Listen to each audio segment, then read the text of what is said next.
Graph the equation x plus y is equal to 2. So, una, hanapin muna natin yung value ng y. So, paano yan?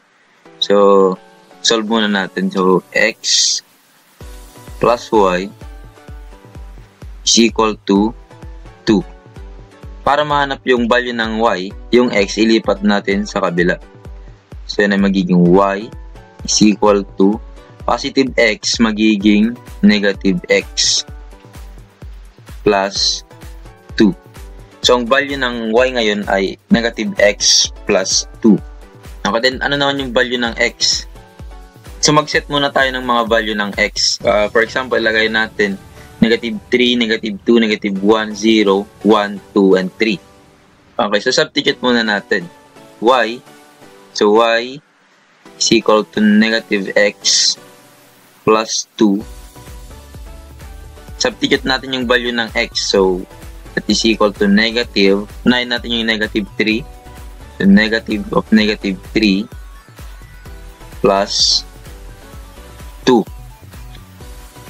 So, negative, double negative yan, magiging positive yan. So, yan ay magiging 3 plus 2. And 3 plus 2 is 5. So, ito ay x is negative 3.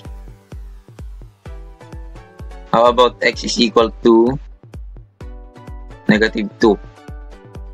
So, substitute lang natin. So, y is equal to negative of x, negative 2, plus 2. So, dahil double negative, magiging positive yan. So, yan ay magiging 2 plus 2. Okay. And 2 plus 2, that is equal to 4. Next, yung negative 1 naman. So, x is equal to negative 1. So, y is equal to negative x. Tapos, yung x natin ay negative 1 plus 2. So, dahil double negative ulit, magiging positive ulit yan. So, 1 plus 2, that is equal to 3. Next, 0 naman. So, x is equal to 0. Then, y is equal to negative of x. So, that is 0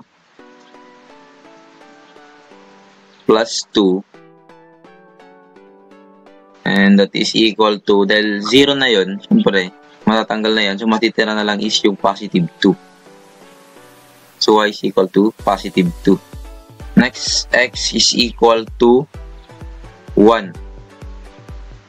So, y is equal to negative 1, kasi negative x yun, plus 2. And negative 1 plus 2, yan ay positive 1. Okay, next is x is equal to 2. Substitute natin. So, y is equal to negative x. So, negative 2 na yan. Plus 2. Negative 2 plus 2, that is 0. And sa last, yung x is equal to 3. So, y is equal to negative of x. So, negative 3 na yan.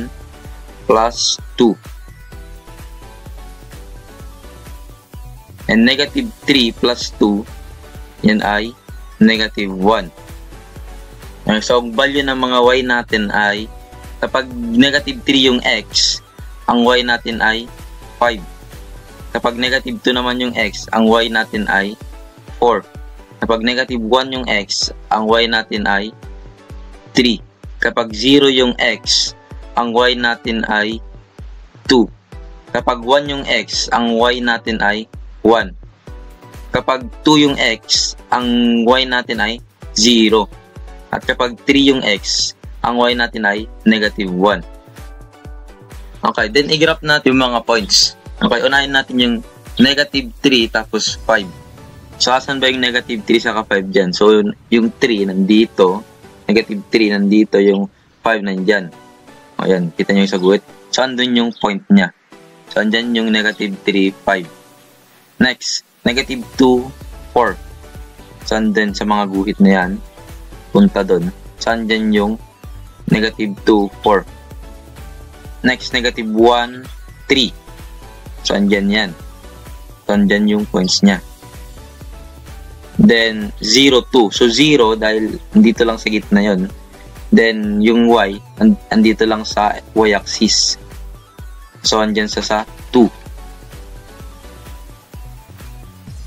Next, 1, 1. So, obviously, andito lang. 2, 0. Dahil 0 yung y, hindi na siya lilipat dito. So, andito lang siya sa x-axis. And 2, so andun yung 2. 3, negative 1. So, nandito yung 3, nandito yung negative 1. So, obviously, nandito yung point. Okay, so na-plot na natin kung nasan yung mga points na yan. Then, pagdudugtungin lang natin gamit yung line. Parang ganyan. And that's it. So, ito ang video natin para sa araw na ito. At sana nag-enjoy kayo at may bago kayong natutunan. At huwag kakalimutang mag-like, mag-share, at mag-subscribe at pinutin na rin ang notification bell para updated kayo sa mga bagong video.